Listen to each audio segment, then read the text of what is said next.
Bem-vindos, bem-vindas ao Pod Pediatras. Meu nome é Caroline Mendes. E eu sou a Aline Velasco e hoje nós vamos falar sobre o tema ansiedade na infância. Para falar sobre esse tema, nós trouxemos uma querida amiga, nossa colega de trabalho, doutora Amanda Garrote, pediatra, que atua na área de comportamento infantil e veio ajudar a gente hoje com informações preciosas. Então, hoje a gente vai falar um pouquinho sobre a ansiedade na infância, como vem aumentado o número de crianças ansiosas e como isso vem afetando a vida delas e das suas famílias. Amanda, explica pra gente o que é ansiedade na infância, o que é considerado ansiedade e como que diferencia a ansiedade de um medo ou de uma preocupação saudável em virtude de uma mudança de rotina, por exemplo. Existe essa diferença? Então, a ansiedade infantil, ela é caracterizada por um medo excessivo que a criança tem. Toda criança tem medos e inseguranças, porém, quando elas começam a ficar mais do que o normal, igual eu falo para a mãezinha, é aquilo que está atrapalhando, atrapalha no dia a dia da criança. Isso a gente tem que prestar atenção. São medos, inseguranças, mais do que o normal. O que diferencia isso de um medo normal, de uma insegurança normal, de uma ansiedade normal? É quando traz prejuízo. Isso vai mudar a vida da criança, vai mudar a rotina da criança e da família dela, consequentemente. E isso que vai diferenciar a patologia de uma ansiedade normal. Então, a ansiedade, ela é um sentimento natural. O problema, nesse caso, como você falou, é quando ela interfere ali na qualidade de vida. Mas é natural ter ansiedade. É normal, todo mundo tem ansiedade. A criança, principalmente, a gente vê que aumentou muito os números, principalmente em pré-adolescentes. É normal ficar ansioso para uma prova, para uma festinha, para ir para a escola, com mudanças de ambientes. Agora, quando isso começa a interferir na vida da criança, isso não é normal mais, isso já é patológico. A criança que não consegue dormir pensando em algo que vai acontecer, ela não consegue comer, ela começa a ter sintomas físicos e isso atrapalha a rotina dela, o crescimento, o desenvolvimento dela e da família. A ansiedade, ela é uma doença que ela vai interferir diretamente na família, em todo o convívio da criança. E Amandinha, o que causa a ansiedade, assim, na sua opinião, e o que a ciência fala sobre essas causas e os fatores de risco da ansiedade? Outra coisa, genética é importante? Conta aí pra gente, Amanda. Sim, os fatores genéticos são muito importantes. Todas as afecções mentais têm componente genético, algumas mais do que outras, mas na ansiedade, sim. Uma família com pai e mãe ansioso, com vô e com vó, a criança tende também a ter. A probabilidade dela ter maior. Vai ter? Não necessariamente, mas existe a chance? Existe, né? Sim. E o que são os fatores de risco, né, que a gente pode falar? Tanto a genética, o ambiente é muito importante.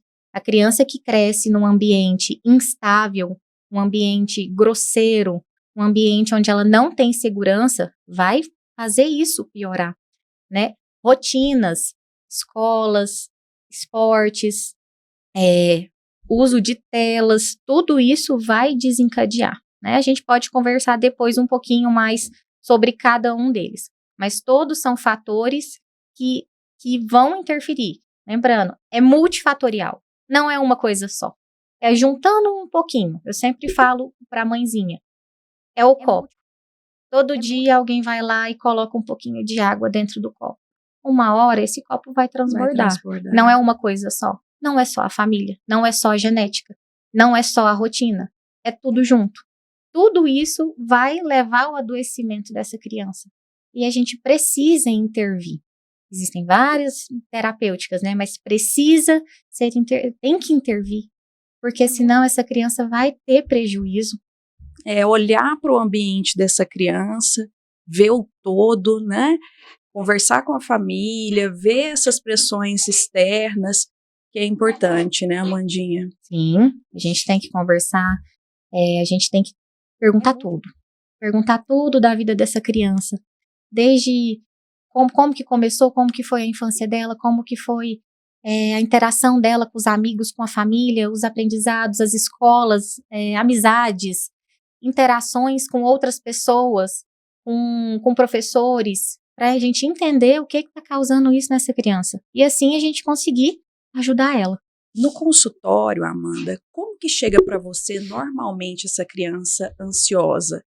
Porque a gente vê muito no mundo adulto, né? A questão da ansiedade. Mas em criança, eu tenho essa curiosidade. Como que chega? Como que é essa mãe, como é essa criança dentro do consultório? O que eu vejo são 2 perfis bem distintos de paciente. Um é aquele que a mãe já não sabe mais o que fazer, fala, doutor, esse menino não para quieto, esse menino não come, esse menino não dorme, ou come demais, só quer dormir, porque tem os extremos, né? Sim. São os extremos. Pode comer demais, pode comer de menos, pode dormir demais, pode não querer dormir, pode ser extremamente agitado, ou pode ser uma criança mais introvertida. E isso vai depender de cada um. E por isso que é tão importante perguntar tudo sobre a criança. Sim. E tem aquele paciente que a mãe não tem ideia de que é um paciente ansioso. Que é aquela paciente que vai bater na porta do pronto-socorro uma vez por mês. Que a criança está com falta de ar, que a criança está com a dor no peito, que a criança tem diarreia, que tem dor de barriga, que tem dor de cabeça. E que nunca é nada físico, não é nada orgânico. Já investigou tudo. Já investigou, doutora, ele tem essa dor de barriga, e a gente já fez ultrassom, já fez tomografia, já levei na gastro, já tirei o glúten, já tirei o leite, mas nada resolve. E você vai discutindo com a família, conversando com ela, vai a fundo, e descobre que isso é uma ansiedade. E lembrando que a ansiedade, ela anda muito pertinho com a depressão na infância também. Então, muitos desses sintomas a gente tem que ficar pensando nisso. Ficar muito atento, Muito né? atento. Como que os pais podem perceber que essa criança está ansiosa? O que que faz com que os pais identifiquem isso para chegarem a buscar ajuda, né? O que que eu tenho que estar atento no meu filho para achar que ele pode estar apresentando um quadro de ansiedade? Eu brinco assim, ninguém conhece o filho melhor do que o pai e a mãe. Eu falo que a criança ficou esquisita. Fala assim, pai, mãe, ele mudou? Ele tá esquisito? Tá fazendo alguma coisa esquisita? Mas não é esquisitice de coisas erradas, mas mudanças de hábitos. A criança tinha um determinado hábito e esses hábitos começaram a mudar. Na escola ele gostava de ir para a escola, ele não quer ir para a escola mais. Era uma criança que gostava de interagir com outras crianças, ele não interage mais ou interage de forma diferente, de uma forma mais agressiva, né? Isso que você falou do pronto-socorro, porque muitas das vezes a criança ela não sabe expressar o que ela sente. E as manifestações físicas são os sinais que a criança tem, né? De aquela criança que não quer ir para a escola, todo dia tá com dor de barriga, todo dia tá com dor de cabeça. Então eu imagino que os sintomas físicos, eles são uma forma que a criança às vezes encontra, né? De sinalizar isso para os pais. Como que os pais lidam quando você traz isso para eles? Olha, porque você é pediatra, você está trazendo por uma dor de barriga que não acaba, ou uma dor de cabeça, e aí você tem que dizer para o pai e para a mãe, olha, na verdade, a gente está diante de um diagnóstico inimaginável por vocês. Para você provável, mas que às vezes... Como que é essa receptividade? A gente ainda tem muito preconceito. Muito preconceito. A saúde mental em si, nos últimos anos que ela teve foco maior. Porque ninguém dava muita moral para a saúde mental. Muita gente fala assim, não, é birra, é manha, é frescura. E isso acontece com os adultos. Agora pensa com a criança. É falta de cinto. Nunca é falta de cinto, é falta de taca, é falta de castigo. Na minha época não era assim. As pessoas não conseguem entender isso e não conseguem aceitar que as crianças também têm problemas de saúde mental. Então, você contar para o pai, levantar a hipótese, né, falar assim, olha, a gente já pesquisou tudo, os exames são todos normais. E o que a gente tem na nossa frente pode ser um quadro de ansiedade, uma ansiedade até junto com um quadro depressivo. Sim. É muito difícil. Muita gente não aceita, acha que não existe. Então, a gente tem que trabalhar muito dentro dos nossos consultórios, dos amigos pediatras, trabalhar muito a aceitação de saúde mental. Porque hoje não é brincadeira. Não é brincadeira, é um assunto sério. Todos os dias a gente vê sobre isso, internet, bullying, criações muito ferrenhas. Isso tudo vai fazer as coisas só piorar para a criança. E eu queria saber, Amanda, do ponto de vista, né, do profissional que lida com isso, você, né, é uma estratégia para os pais entenderem que aquilo pode ser uma ansiedade. Assim, o que o pai precisa estar atento para entender que aquilo é uma ansiedade? Me conta. Primeira coisa, os pais têm que ter relacionamento com os filhos, que hoje a gente vê que muita gente deixa de lado. Então, o pai, ele é o pai, ela é a mãe, mas muitas vezes deixam de conversar com seus filhos por causa da rotina pesada. É pesada, a gente sabe que a rotina de todo mundo é pesada. Inclusive, a rotina da própria criança pode ser tão pesada que isso está esgotando ela. Então, a primeira coisa, eles têm que conversar, a família tem que conversar. Porque os pais têm que saber o que é o normal da criança para poder ver mudanças, porque são mudanças sutis. É uma criança que dormia bem, agora ela não dorme mais. Era uma criança que não tinha medo e agora ela começou a apresentar medos que ela não tinha antes, medos aparentemente sem sentido. Mas para a criança, aconteceu alguma coisa que fez ela ter esse medo? Não tem uma fórmula mágica, não tem uma fórmula mágica. É a gente interagir, né, com essa criança, a mãe e o pai interagir com essa criança e entender o que mudou, né? Isso, o que um mudou. Olhar atento, né? Aquele olhar atento. Os pilares, assim, as estratégias que você orienta normalmente no tratamento dessa criança ansiosa. Além, eu sei que em alguns casos vão entrar as terapêuticas medicamentosas, mas o que pode ser feito para a família em relação à rotina, esporte, esses fatores gerais que podem auxiliar aí nesse caso dessas crianças mais ansiosas? Eu costumo falar sempre para as famílias que nós temos um tripé. O cuidado médico, né? O cuidado médico, às vezes vai precisar de medicação, às vezes não vai precisar do acompanhamento, de um guia. O médico serve, o pediatra comportamental, ele serve como guia. Para falar, olha, agora a gente precisa de ajuda de tal especialista, agora a gente vai precisar fazer isso. Ele é um guia. A segunda é a psicologia. A saúde mental anda de mão dada com a psicologia. O pediatra comportamental, ele tem que ter, o melhor amigo dele é o psicólogo, porque a criança precisa de terapia. E as pessoas banalizam também a terapia. E a terceira é a rotina. É a rotina e o acolhimento familiar. Né, igual a gente estava comentando. É o acolhimento. Se não tem acolhimento da família, a criança não vai melhorar. Porque não cria um ambiente seguro para ela. Ela tem medo, às vezes ela tem medo de falar com o pai, com a mãe, ou com o cuidador. A gente fala muito de pai e de mãe, mas a gente sabe que tem muitas crianças que ficam com cuidadores. E esses cuidadores também precisam estar atentos para saber comunicar para os pais, né, o que está acontecendo com ela. Mas são esses três. É o médico, o psicólogo e a interação da família. Inclusive, a relação da família com o médico tem que ser muito próxima, tem que ser muito íntima. Eu falo para as minhas pacientes, falo assim, olha, eu sou a sua melhor amiga e você vai contar comigo, porque a criança tem que ter confiança em você e na família dela para ela aceitar, porque muitas crianças, a gente fala criança, mas a maioria dos pacientes são pré-adolescentes, né? É aquela fase que não aceita muito as pessoas. Então, ela tem que confiar, você tem que fazer o seu vínculo com ela. Então, é esse o tripé. E com relação, Amandinha, ao rendimento escolar, é uma coisa que aparece sempre no seu no seu consultório, porque eu tenho sobrinho, Aline, e você tem filho, e a gente vê, né, essa questão da escola como um aliado muito importante, né?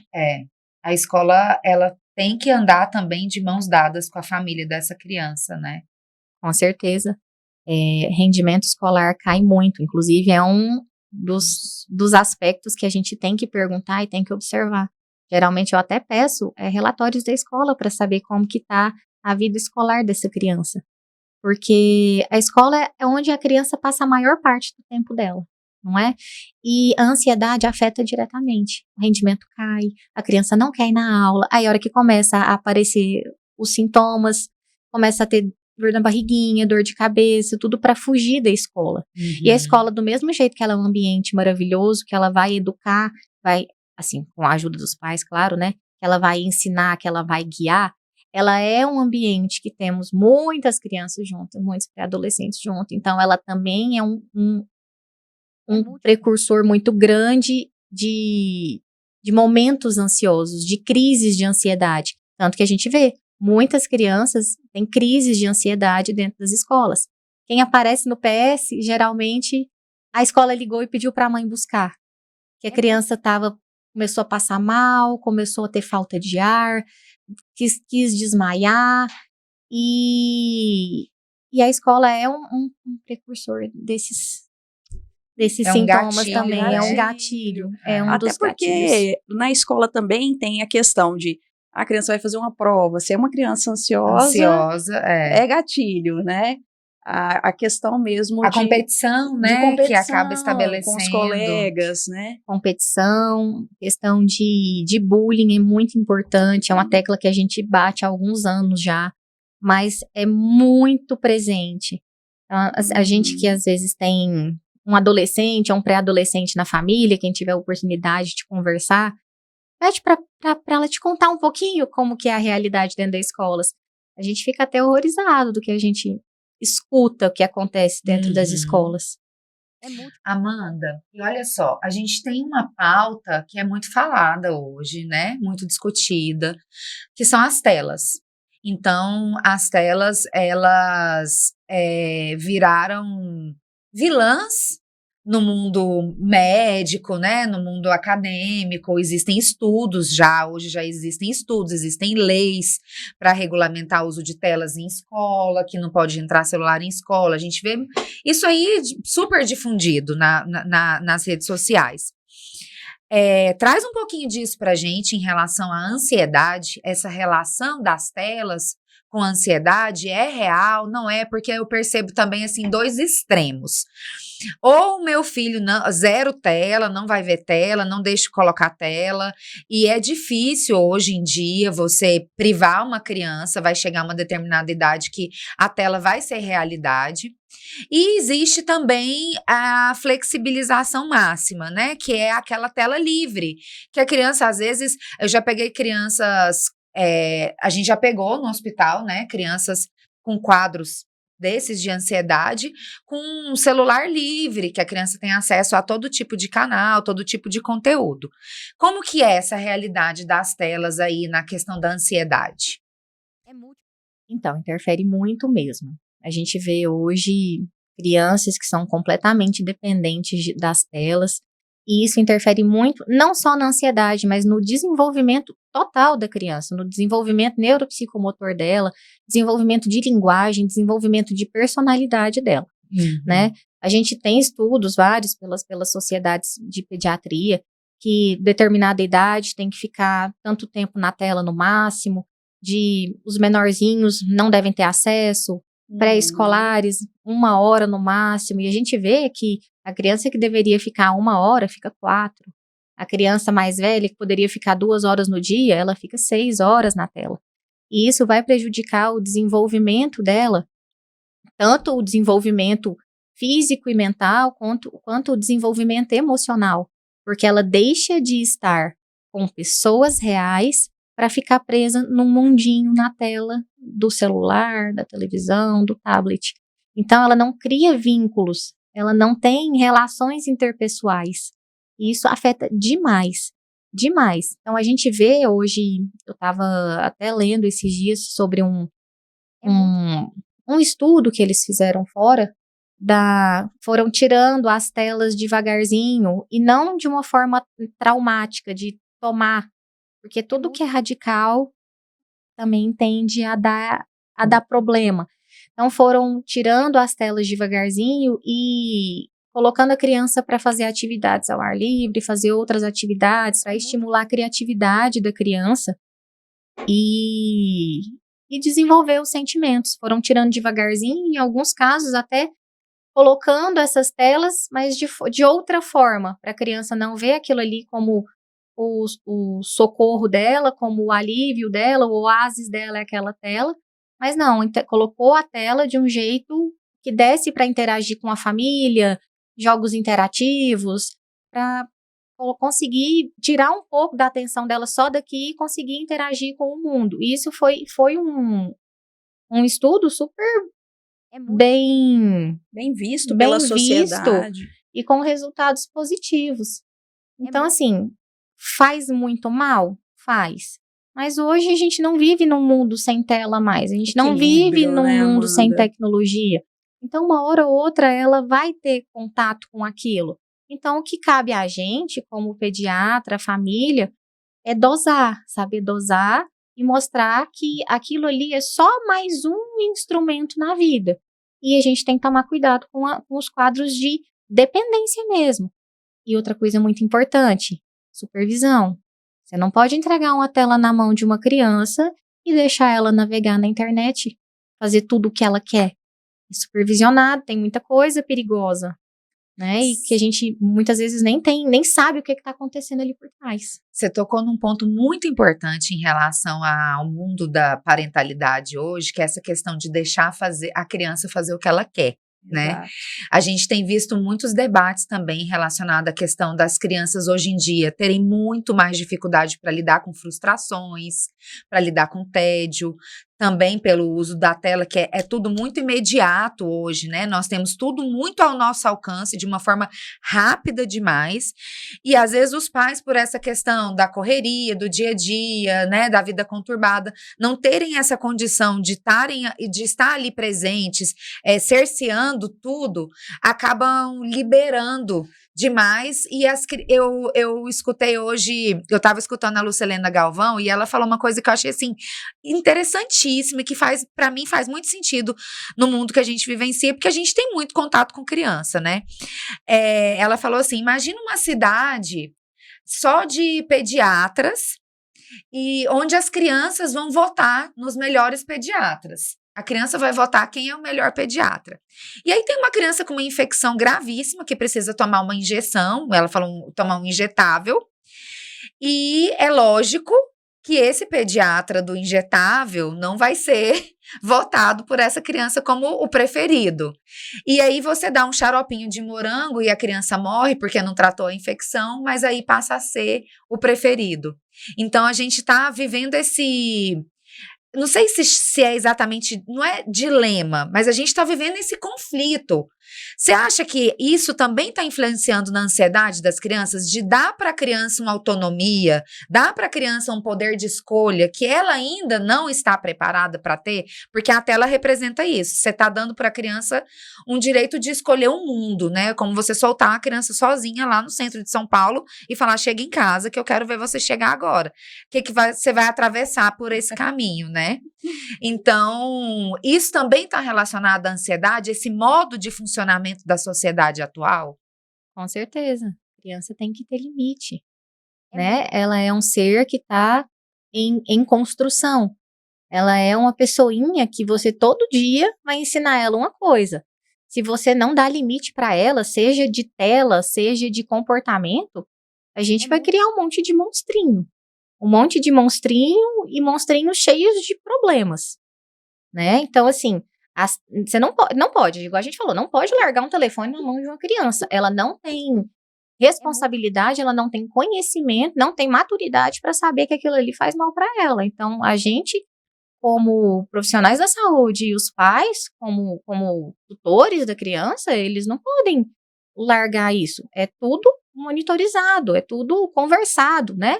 E a gente não pode esquecer da relação da criança com os pais, aquilo que a gente conversou lá no comecinho, né?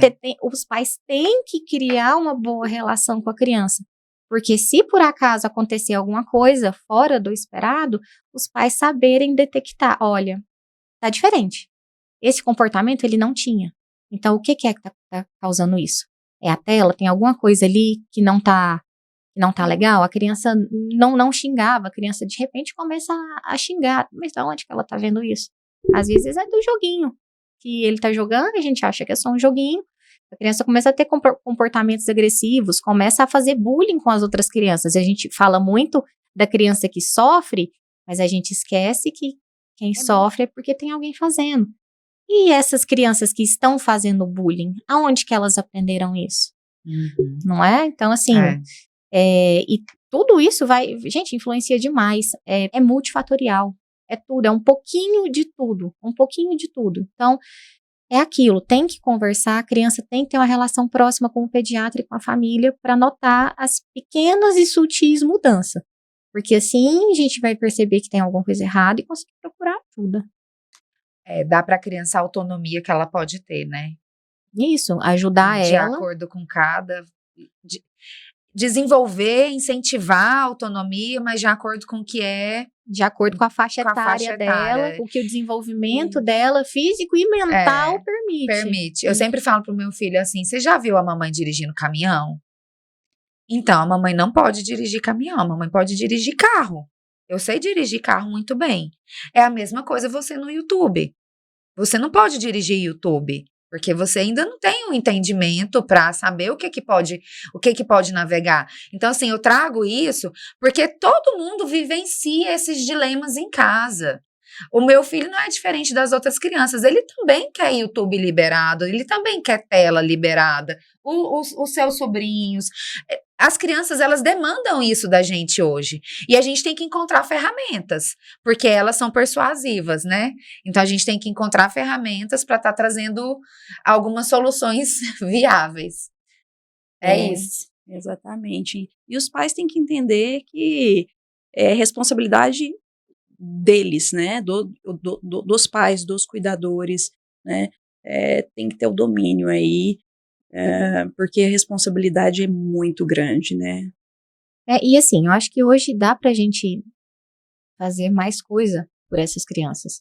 A gente pode fazer ações nas escolas, onde a escola tem um contato mais próximo da família, para também, quando notar comportamentos diferentes, avisar a família, contato, por exemplo, no esporte que a criança faz, essa criança está tendo algum comportamento intrusivo, ou ela também está sendo uma criança que agride outras crianças, seja verbalmente, seja fisicamente, né? Porque são todos fatores que vão levar essa criança a ter um distúrbio psiquiátrico, uma alteração de comportamento.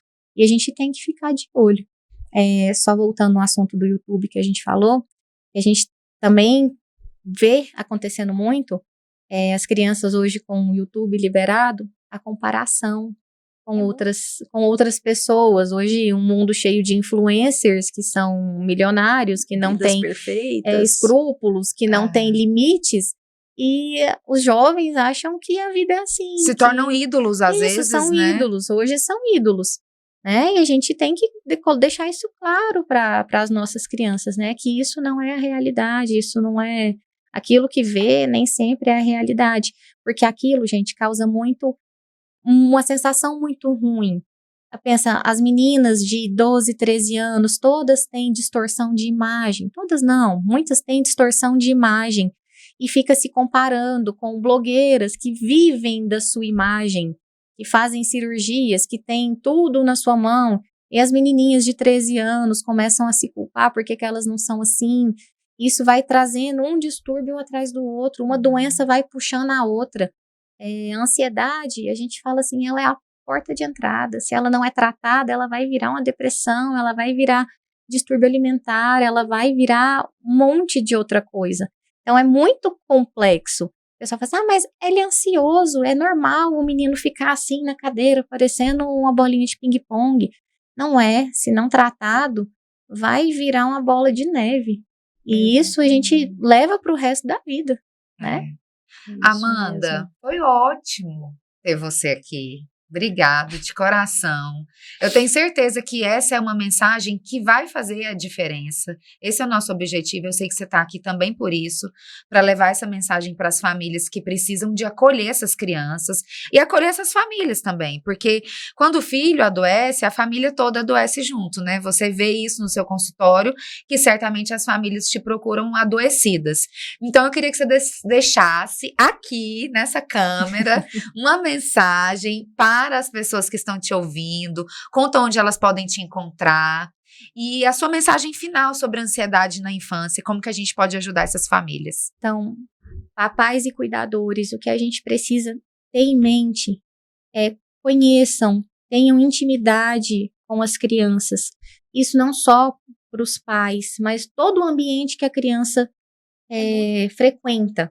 Tudo isso, a gente tem que ter o olhar cuidadoso, porque a partir da hora que você conhece a sua criança, você vai saber identificar o que não está certo nela, o que está diferente. São mudanças sutis, mas vocês vão perceber e vão saber o que fazer, como ajudar. Leva no seu pediatra ou num pediatra comportamental, a gente vai te ajudar, certo? E se precisar de mim, conta comigo. Eu trabalho lá no Hospital da Criança, meu consultório é lá no centro clínico e estamos sempre por aí. Se precisar tirar alguma dúvida, precisar de algum suporte. Fala seu Instagram. É isso mesmo. Meu Instagram é @garrotepediatria. Amanda, muito obrigada mais uma vez pelas informações tão preciosas de hoje. Obrigada a vocês pela audiência. Aproveitem e curtam, compartilhem, comentem aqui, deixem as suas dúvidas, entrem em contato com a gente. Vamos difundir essa informação tão importante, de tanta qualidade, que com certeza vai servir para acolher o coração de muitas famílias. Eu sou a Aline Velasco, vocês me encontram no doutora Aline Velasco, pediatra. E a Carol? No @doutoracaroline.ped. E nós somos do Pod Pediatra, que agora também está no TikTok. Então a gente espera vocês no próximo episódio.